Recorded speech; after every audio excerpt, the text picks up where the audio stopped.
सबसे बड़ी समस्या। बहुत समय पहले की बात है। एक महाज्ञानी पंडित हिमालय की पहाड़ियों में कहीं रहते थे।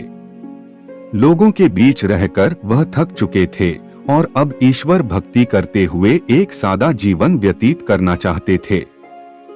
लेकिन उनकी प्रसिद्धि इतनी थी कि लोग दुर्गम पहाड़ियों, सकरे रास्तों, नदी झरनों को पार करके भी उससे मिलना चाहते थे। उनका मानना था कि यह विद्वान उनकी हर समस्या का समाधान कर सकता है। इस बार भी कुछ लोग ढूंढते हुए उनकी कुटिया तक आ पहुंचे।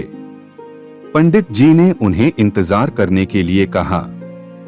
3 दिन बीत गए। अब और भी कई लोग वहां पहुंच गए।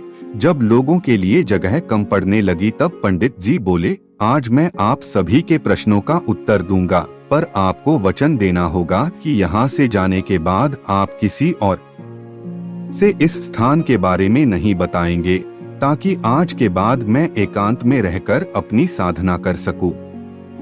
चलिए अपनी अपनी समस्याएं बताइए। यह सुनते ही किसी ने अपनी परेशानी बतानी शुरू की, लेकिन वह अभी कुछ शब्द ही बोल पाया था कि बीच में किसी और ने अपनी बात कहनी शुरू कर दी। सभी जानते थे कि आज के बाद उन्हें कभी पंडित जी से बात करने का मौका नहीं मिलेगा, इसलिए वे सब जल्दी से जल्दी अपनी बात रखना चाहते थे। कुछ ही देर में वहां का दृश्य मछली बाजार जैसा हो गया और अंततः पंडित जी को चीख कर बोलना पड़ा, कृपया शांत हो जाइए।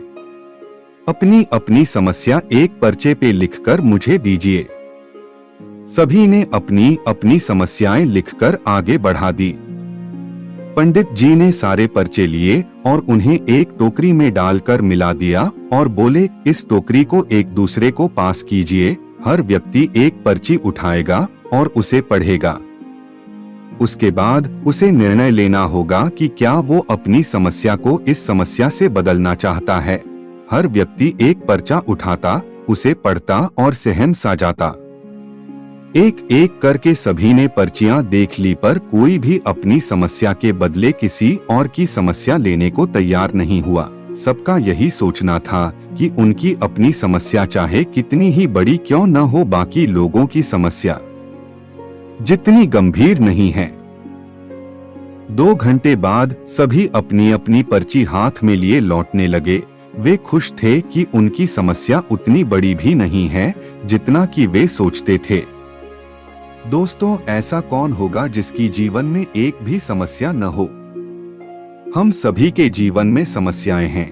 कोई अपनी स्वास्थ्य से परेशान है तो कोई धन से। हमें इस बात को स्वीकार करना चाहिए कि जीवन है तो छोटी बड़ी समस्याएं आती ही रहेंगी।